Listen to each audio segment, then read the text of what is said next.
Hi, I'm Robin Scherzer from Elkhorn, Wisconsin. Robin Stampin' Hood, welcome to the hood. And thank you to Kevin for inviting me to do his winter retreat and a presentation at it. I'm super excited to show you the really fun project we're gonna do today. I've been a demonstrator for almost 24 years. I'm married for 30 some years. Oops, can't remember. And we have one daughter who is a junior in college and she's a figure skater. And I love it when they come out with the skates, but we're not gonna do skates today. We're gonna work with the Wildflower suite. And let's get started and I'll show you this really fun project. I'm so excited to show you the fun project that I created using the Wildflower birthday suite found on page 42 of the new January through April mini catalog. I'm not normally a soft subtles person, but I really like this suite with all the fun little things that it has in it. So you can obviously see this is the, the sample page there, and this is what it is. And I always do this for my peeps because these samples are so darn hard to see what the paper actually looks like. And it looks pretty washed out here. So what I do is I create a little page for them so they can kind of see this is a little bit bigger samples, what colors coordinated with it, and then I always do a little splotch of the coordinating colors that go with it. This one was a little bit more difficult because it does come with two different pages that you will pop apart, which I love this, and we're gonna actually use this on my project. So what I've started to do, because these are hard to get back in the package after you pull them out, right? So what I've started to do is I've taken our DVD cases and I've started to store those kinds of things in here with the name of what it is. So I know, because I forget in my old age. So that's just one of the sheets that I popped out to show you. And the other thing was, the other sheet that they have that was a little difficult to showcase was this sheet here. So you cut all these apart to come up with different pretty cards that you can make with it, which I love because these are tags. And you can see I've cut all of one of my sheets apart anyways. And you would cut that little white piece off there to create the tag. But it's great because then you can use it on your cards, on your scrapbooks. So I am keeping those in my little birthday celebration box as well. It just helps keep everything organized. So I realized when they started doing these kinds of things, I couldn't remember where I put them. I couldn't get them back in the packages. So doing this with the name on the inside, because when this retires, then I can pull that tag back off and I just have a really easy way to save my stuff. So there you go. So I love this, when they've started to do this, it's really been helpful for things. So since I have this out, I'm just gonna pop this out because we are gonna use this on the project I'm gonna show you. So that's the paper. So pretty, so pretty. Like I said, I'm not normally a pastel kind of girl. I'm usually a brights girl, but I really, really do like this paper. I think maybe it's just all the different colors that they've put together that just go together so nicely. So let's put that aside, and we're gonna put this aside, and I know I have a little bit of a glare, so I'm gonna put that over there so you don't have to see that so, so glaringly. All right. So I want to show you what we're going to make today. I guess I should show you the stamp set too. I want to show you this one other thing. So here's the stamp set and the die. I do get my magnet sheets from Stampin' Storage because they're nice and thick and they really hold.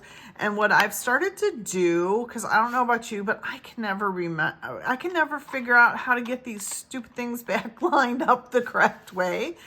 So the gal that helps me with a lot of my stuff, she started taking a photocopy of the dies before she took them off the sheet that they come with. So now I can see when I go to put it back together, this is how, it should lay out like that. So I hope that's a little tip that you can use. I know my printer is also a copier, so that makes it a little bit easier for me. So I wanted to show you that. And then the other thing I do is I do label with my label maker because I can't read that small thing when I'm flipping through. And I do alphabetize them so I can just go through them really quick. So that's one little tip for you. And I'm going to put this off to the side. And I want to show you the cute project that we're going to do today. So this is what I call my birthday in a box, and this is a great way to celebrate somebody. So, you know, we all have birthday people that we just don't know what to get them, and this is such a cute little, this would be a great coworker thing. This would be a great neighbor, even a grandkid. Even a kid. I mean, it's just so stinking cute. So this is the ribbon that comes with the suite. So let's go ahead and untie the box and see what's in it. Isn't that adorbs? I just love it. Okay, so we're going to pull our little thing off. So I've gone and bought, you know, different things to add to the box, obviously. So I bought this cute little button.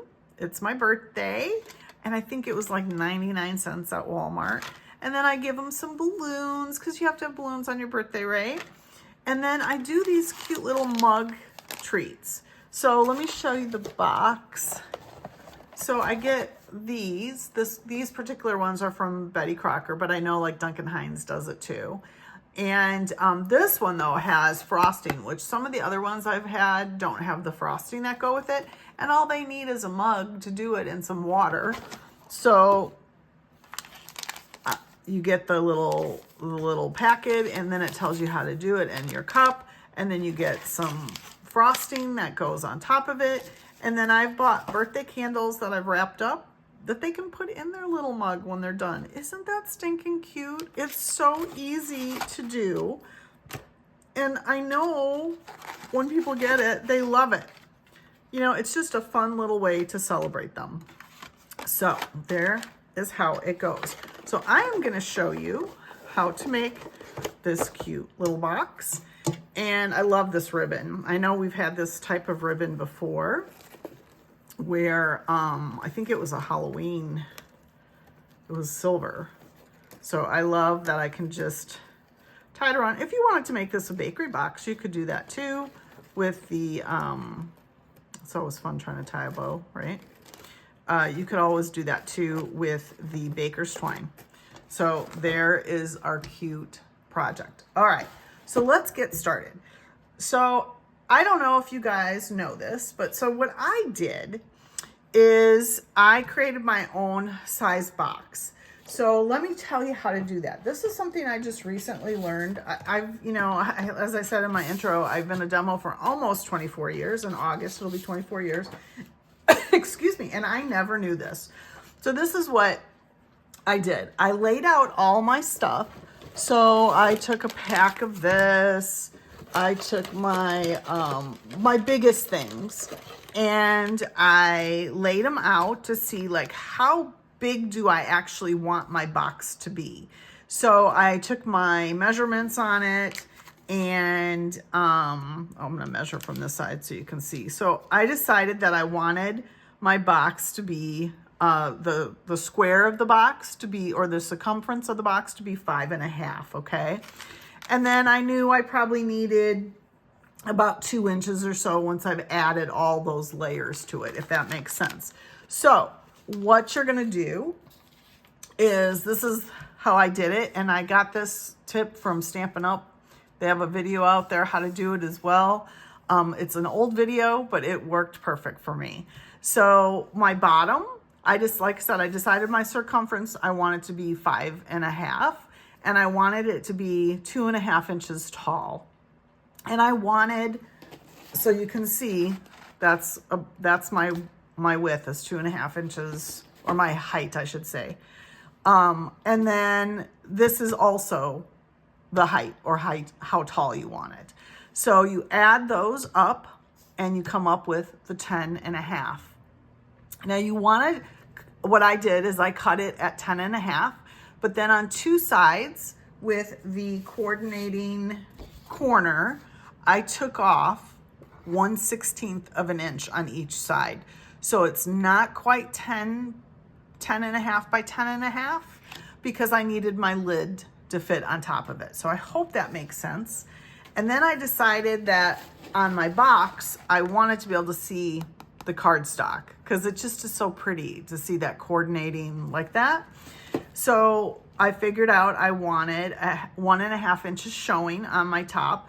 Your 5.5 is still going to be your circumference. And then again, that's the same number. And these two numbers are what you're scoring it. So we're going to score all the way around for that particular one. So let me show you. So I've already cut my paper. I just need my trimmer here. Okay, so I've already cut my paper. So I cut this to 10.5 by 10.5. And then I took off this side and this side, just a 1/16 of an inch. I know, that's like, you're like, what? So, you know, it's just that first mark right there. You're just taking off 1/16 of an inch. And again, that's to make your bottom just a little bit smaller so your cover fits nicely over it. So the first thing we're gonna do, so I wanted it 2.5 inches tall. So I am going to score all the way around. And actually, I used to use my snips to do this, but now I'm gonna do this a little different. So I'm actually doing 2.5 right across from each other, and you'll see why in a second, because I'm gonna, on my last two, I'm gonna cut as well. So I'm doing 2.5. All right, and we're scoring. I guess I should bring this down just a little bit. Oh, I guess you can see it. Okay, so now while I still have it here, I'm gonna take my cutting blade and I'm gonna cut down to that first score line, okay? So you can see you line up your little thingy there, right?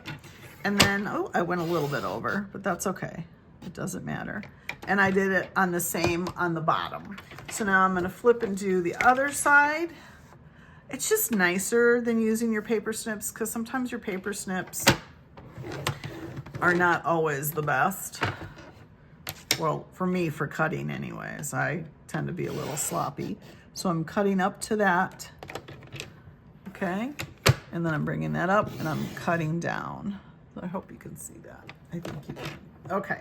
So now what I just created was my little box bottom, okay? And then I'm just gonna go ahead while I have this. I'm gonna take my snips. I'm gonna do it.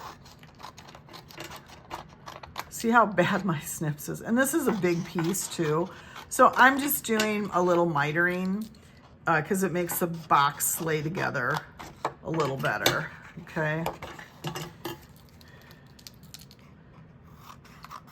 And it doesn't matter so much if these are pretty or not, only because they're gonna be on the inside. So it's not gonna be that bad to see anyways. All right. And then here. All right, perfect. So get that out of the way.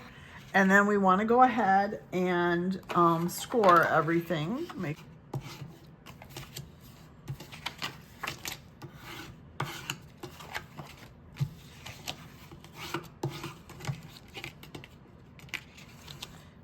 Do the same with the little flaps. Now you can use tear tape, you can use glue, whatever your favorite adhesive is. I always tell my gals and guys that for me, this is a working project and I want it to stay together. So I'm not going to use like snail or a tape runner because I just feel it doesn't hold as well. So, but that's me, and it might be my area because remember we all have a little bit different humidity and that kind of stuff. And I'm from Wisconsin, so we have lots of humidity. So I'm gonna go ahead and bring these up, and you just square them off. Okay, so I'm just doing that, and we'll do it on the other side. as well. Oops.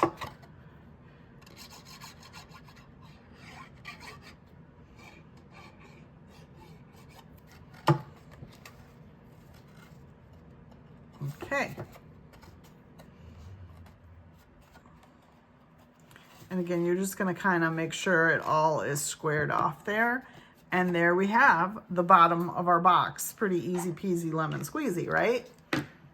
So let's go ahead and do the same for our top so we can assemble our box then. So I've cut this piece. Now this piece does not have to have that 1/16 off. Remember the top piece, we only did that so the top piece could fit on the bottom piece. So according to my calculations, this will be an 8.5 by 8.5. And this is what I'm gonna score it around all four sides, is at 1.5. So let's grab our scorer again. And we're doing exactly the same thing as what we just did with the bottom, except we're just gonna score. Well, we are gonna cut too.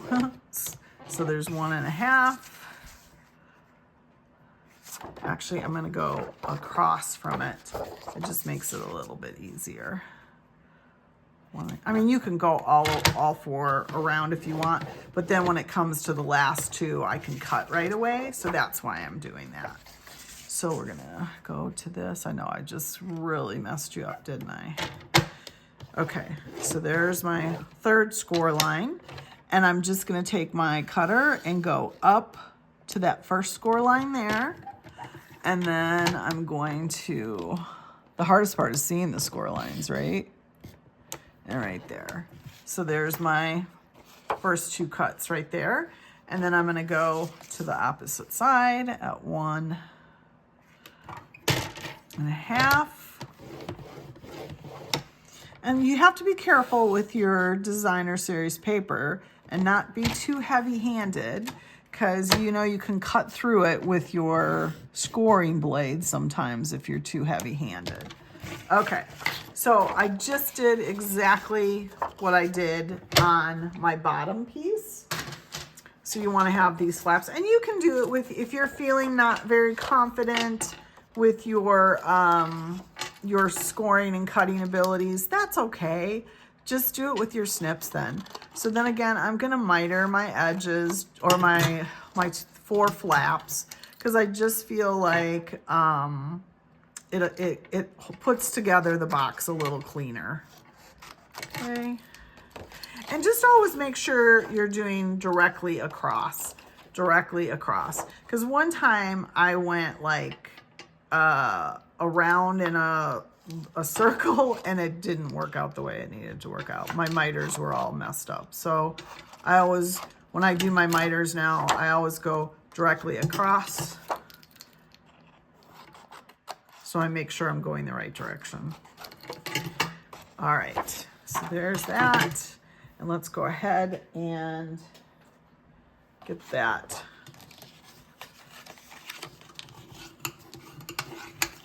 burnished with your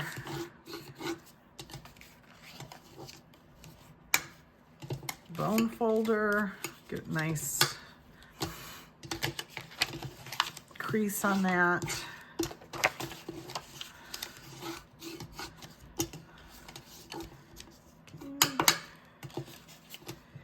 And there. All right, same thing. We're just gonna put some adhesive on these flaps,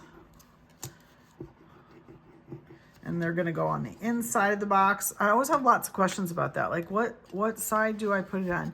Well, you want to hide, what I say is you want to hide the ugly. So the mitered is the ugly, so you always want to put that to the inside. And again, I'm just squaring them up, just holding it just a little bit. Make sure it sticks where it needs to stick. And then let's do the other side.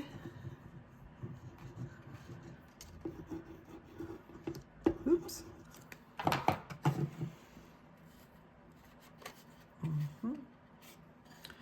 Squaring it up. Okay, so there we now have our box lid, the lid to the box. Look at you guys. How simple was that? I figured this out all by myself, and I know you can too. Okay, so there's the bases of our box. Super cute. And I do always use cardstock on the bottom because it just gives it a little bit more strength. And the designer series paper on the cute. I just love this, that you can see the two colors. I mean, you could make it exactly the same, the 10 by 10, but then it would come all the way to the bottom and you wouldn't see, you wouldn't see the whole box per se. Okay, so let's do our little decoration. So I cut this out of the Stylish Shapes, the biggest square that we had. And, excuse me. And I'm just gonna pop up the piece. I am not afraid to use dimensionals. I think they're super important. I don't like things like falling when I give them to people, and I just cut a dimensional in half to fit on that candle so it doesn't have issues later. All right, and then we're just gonna lay this right center on that. And let's go ahead and put that on the top of the box. You wouldn't even really need to do that. This box top is so pretty, but I'm one of those people, you layer it and you embellish it, and you have to have a little fun with it, right? So we're gonna put that right there. And I'm going to use a celebration item, which I'm gonna hold that down just a little bit so it sticks where it needs to. I love these sequins that you can get for free during celebration. They're the purple adhesive back sequins. And I thought, ooh, those are perfect for what we're doing here. And, oops, got one stuck there. I'm just gonna kind of rando put them around. I think I'm gonna do what I did with the last one, and I put a little like pearl colored one right in the middle of the flower. And then I did two, let's see, is that the color I want? Yeah, I think so. I think that's good. The rule of thumb is always 3 embellishments, right? So 1, 2, 3, and you kind of put them in a triangle. So there's that. So celebration, I love these, so wonderful, so wonderful. Okay, so let's now fill our box, right? So I just got shreds. I mean, I think together this little birthday box of the stuff that I've put in, less than $5. I had some shreds that we're gonna put in here. And if you pull the shreds, it makes it a little bit bigger. So I'm just gonna fluff it up a little bit, right? Love it, love it, love it, love it. Okay, and then I'm gonna take my cake mix and put it in there. And I did take my candles, and I've already, I just got these again at the I think the Dollar Tree. And I love that they had polka dotted ones, and they had ones that said happy birthday, because I felt like, oh, my balloons are gonna be polka dotted. So actually I'm gonna put this underneath so they see the cake mug first. And then we wanna put our balloons. Look at polka dotted balloons, they're so cute. And then the little, it's my birthday button. And you could put some more, if you had more shreds, you could put more shreds in there if you wanted. And then we'll put our box cover on. Is that so cute? And then they open it up and they go, oh my gosh. So there's that. And then I'm just gonna take some of the gold mesh here. And I wanna make sure I have enough. I don't know, I'm just guessing. And we're just gonna tie it around. And somebody is surely going to want. And the thing is, if you have this set, you could also take the numbers that are in the dies, and you could cut out whatever birthday they are going to be, and you could put it right on the little piece of cake, or you could put it up at the top, wherever you wanted to do it. But it would be nice to to have the number of their, you know, whatever their birthday year is, to kind of personalize it a little bit. So there we have it. That's it, you guys. Isn't that fun? I'm so glad that Kevin asked me to do this so I could play. And this was the first thought that came to my head. I'm making a birthday box. Let me show you a couple other samples of things you can do with this. Get your glare away from you. Sorry about that. So I was in a swap, and this was one of the swaps I did. So really cute. I love this as part of the die set, and so is this little die. So there's that, and then that's a stamp, and then you can see the thing that comes with that suite are the cute little embellishments. I was trying to see, these are the embellishments that come with it. So that's nice as well. And you can see that's added around. So there's one. Here's another one. I was in a swap, and this was one of them that I received, which I thought was so cute. Look at that. Oh, super cute. And that is courtesy of Sarah Simon. So that is a really cute one. And then I loved the page that I was showing you that you could cut, you know, different things out of it. The different, you know, tags and stuff. I love this cupcake right here. So I created this little card using Celebration. And what's so nice about that is you don't have to pull out your inks and stamps if you don't want to. And then the inside. So I just love this set, you guys. I hope you enjoyed it. I hope you make a birthday box. How stinking fun is that? Happy stamping.